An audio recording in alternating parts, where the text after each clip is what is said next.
Well, Tennessee typically has a schedule that's typical to most major teams in America, where they schedule one big team out of conference. This is one reason why I love bowl games.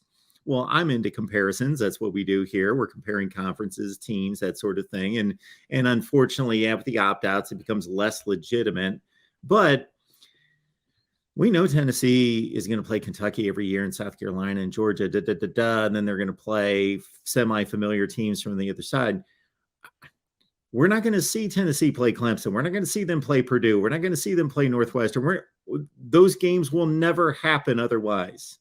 I like to see different teams play. I love it. And again, just some of the weirdness that happens. Like you get UCF beating, was it Auburn? UCF beating Auburn in that undefeated season they have. Then UCF says that they're national champions and all that.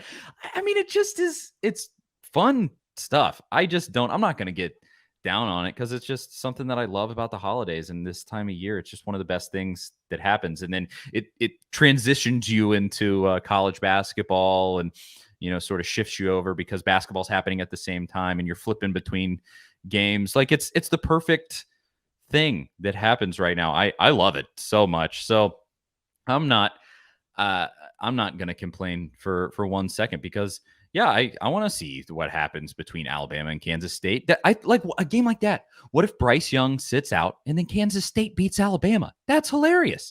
I don't know. I think that would be a crazy outcome, and I think it's completely possible. I almost go, why would Bryce Young play in that game? He has an extremely bright NFL future, in my opinion. And you're running the risk of getting injured or anything like that, and it's not a playoff game for him. And so I think with some of the goofy outcomes that can happen, just take it for what it is instead of complaining about sort of the turn that it's taken in recent years. I'm going to enjoy it. I like the comparison that I made on our show a couple of days ago was it's sort of like the NBA compared to college basketball. The NBA is crisp and clean, and they that every player is the best player from wherever they came from. But college basketball, the fact that everybody's not great is what makes it fun. The messiness is fun to me. You get such wild outcomes in the NCAA tournament, and you genuinely don't know what's going to happen. It's the last great drama is college sports. So just enjoy for what it is. It's kind of like football's version of college basketball, except football does it at the end and college basketball does it at the beginning with all these strange kind of holiday classics where they're just going to throw a bunch of teams together that don't normally play. That is true. Because you had Tennessee beat Kansas a couple of weeks ago in basketball, and those things happen. But in football, it does seem like all of that. The timing of everything is so huge. I said this in the last couple of weeks. This Alabama-Tennessee discussion. If that South Carolina game happens in week 3 before the Florida game, or even after the Florida game, maybe you beat Florida and the next week you lay an egg against South Carolina.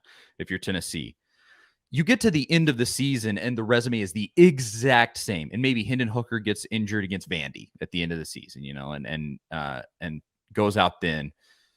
Or it would have been the Missouri game. Sorry, the Missouri game. He gets injured in the Missouri game, but still the outcome remains the same. 60-point win against Vandy, 40-point win against Missouri.